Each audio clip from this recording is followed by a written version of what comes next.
entre os corruptos e o Supremo, Dilma decretou que há um empate.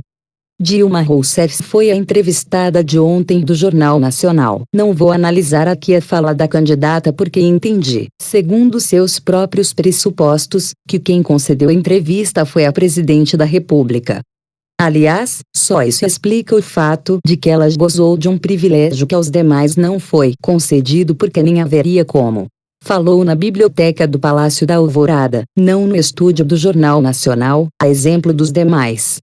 Entendo que a Globo não deveria ter ou aceitado a exigência ou oferecido o benefício. Benefício? É claro que sim. A diferença de Aécio Neves e Eduardo Campos, Dilma estava em território conhecido. Os outros não. A mais. Se era a candidata que falava, então havia o uso claro de um aparelho público em benefício da campanha. Vimos imagens de bastidores, não é? Aécio e Campos foram recebidos por William Bonner em sua sala, na sede da TV Globo, no Rio. No Palácio, suponho, a dupla de jornalistas é que foi recebida por Dilma. Ser o anfitrião, nessas horas, faz diferença, sim, e fez, já chego lá. Não que a entrevista tenha sido chapa branca. Não foi, não. Houve honestidade jornalística. Mas, em certo momento, houve mais dureza do que objetividade. Nota à margem antes que continue. Não me venham com a cascata de que o Alvorada é a casa de Dilma, e por isso a entrevista foi concedida lá. Por esse critério, Campos e Aécio deveriam ter recebido os jornalistas, então, em suas respectivas residências. Ou bem Dilma fala como candidata, ou bem fala como presidente. Como um híbrido, é que não dá. Até a luz que se via ali era pública. Ora, sigamos. O ponto da entrevista mais escandalosamente significativo foi aquele em que Dilma se negou a censurar o seu partido por ter defendido os mensaleiros. Mais do que isso, lendo a transcrição de sua fala, a gente percebe que ela não criticou nem mesmo os criminosos. Bonner foi incisivo. Então, me deixa agora perguntar à senhora. E em relação a seu partido? O seu partido teve um grupo de elite de pessoas corruptas, comprovadamente corruptas. Eu digo isso porque foram julgadas, condenadas e mandadas para a prisão pela mais alta corte do judiciário brasileiro. Eram corruptos. E o seu partido tratou esses condenados por corrupção como guerreiros, como vítimas, como pessoas que não mereciam esse tratamento, vítimas de injustiça. A pergunta que eu lhe faço: isso não é ser condescendente com a corrupção, candidata? Observem que Bonner a chamou por aquilo que ela era naquele momento, candidata. E o que ela respondeu? Isto, a gramática é miserável, mas o sentido é claro. Eu vou te falar uma coisa, Bonner. Eu sou o presidente da República.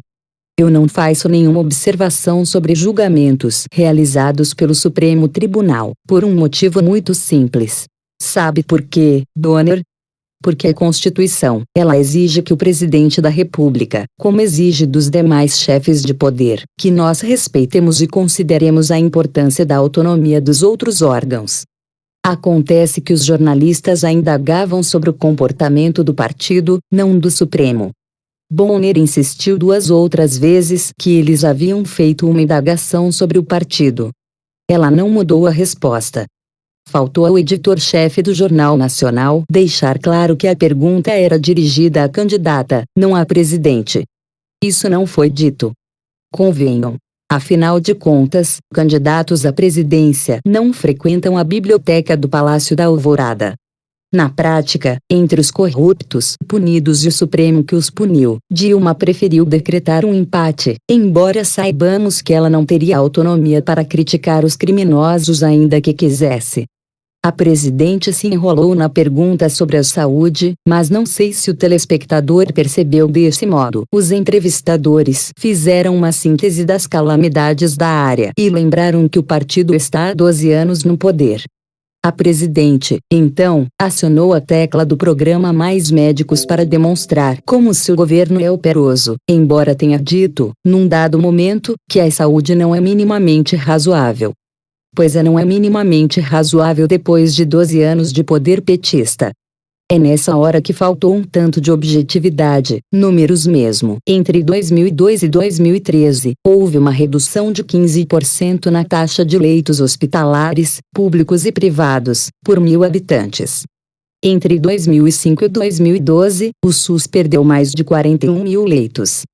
Isso quer dizer que os hospitais privados pediram seu descredenciamento porque não conseguem conviver com a tabela miserável paga pelo sistema.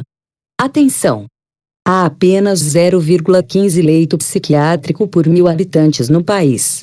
É a metade do que havia quando o PT chegou ao poder. E já era pouco. Nos países civilizados, a média é de um leito psiquiátrico por 1.000. Isso quer dizer que o Brasil tem menos de um sexto do necessário. Esses poucos leitos, de resto, estão concentrados nas regiões sul e sudeste. Os médicos cubanos são a resposta para isso? É claro que não. Mas ok, hoje começa o horário eleitoral gratuito. Em razão de uma legislação indecente, que não vem de hoje, é evidente, Dilma terá mais de 11 minutos, quase o triplo de Aécio, que vem logo a seguir, com mais de 4 minutos. O PSB terá pouco mais de 2 minutos. Dilma poderá falar, então, à vontade, sem ser contraditada por ninguém. É nessas horas que dá o seu melhor. Por Reinaldo Azevedo.